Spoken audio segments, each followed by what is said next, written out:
আসসালামু আলাইকুম গাইজ, কেমন আছেন সবাই? আমরা আলহামদুলিল্লাহ অনেক ভালো আছি। তো গাইজ, আজকে আপনাদের সাথে আমাদের ব্লগটিতে একটি বিষয় শেয়ার করবো। সেটি হলো আজকে আপনাদের আপুর ডেলিভারির ডেট, অর্থাৎ আজকে আপনাদের আপুর ডেলিভারি সিজার অপারেশন করা হবে।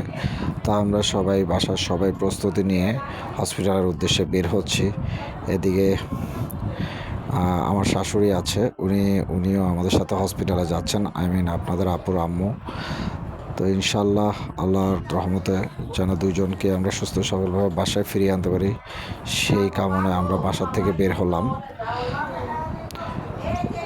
ইলমিও আছে সাথে, জিদ্দি আমাদের শ্যুট করছে। তো আস্তে আস্তে আমরা একটা অটোরিকশা নিয়ে নিলাম।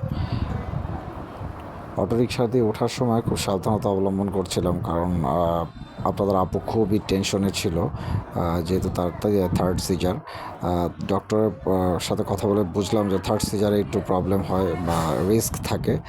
আমরা এর মধ্যে হসপিটালের ভিতর চলে আসলাম। হসপিটালের ভিতরে আসার পরে হসপিটালের যারা রিসেপশনিস্ট আছে তাদের সাথে আমি আগেই কথা বলে গিয়েছিলাম।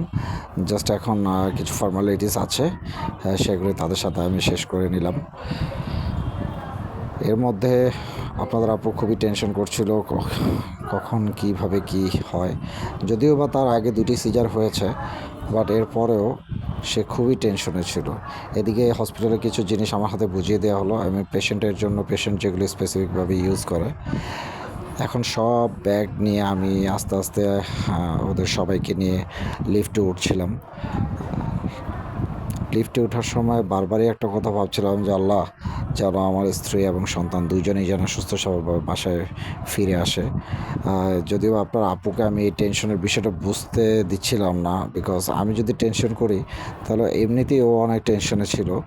সো ওকে আমি অলওয়েজই ওকে আমি সাপোর্ট করছিলাম যে তুমি কোনো ধরনের টেনশন করো না, ইনশাল্লাহ সব কিছু সুস্থ সবলভাবে সব কিছু যেন ঠিকঠাকভাবে হয়। সেই বিষয়টি আমি আপনাদের আপুকে বারবারই বোঝাচ্ছিলাম। এদিকে আমাদের আমরা যে কেবিন রুমটাতে আমরা উঠবো, সেটি এখন পর্যন্ত ফিক্সড হয়নি বা খালি ছিল না। যার কারণে আমরা অন্য একটি রুমে আমাদের আপাতত কিছুক্ষণের জন্য বসতে বলা হয়েছিল। তাই আমি ওই রুমটিতে ওদের সবাইকে নিয়ে গিয়ে বসালাম। আমাদের যে রুমটি সেটি একটু বড়, বিকজ আমাদের ফ্যামিলি মেম্বার অনেক বেশি, আমাদের ফ্যামিলিতে বাচ্চারাও অনেক বেশি। তো সবাই যেহেতু আসবে, সো এই রুমটিতে আমাদের জায়গা হবে না। তো আমরা এই রুমটিতে কিছুক্ষণ বসলাম।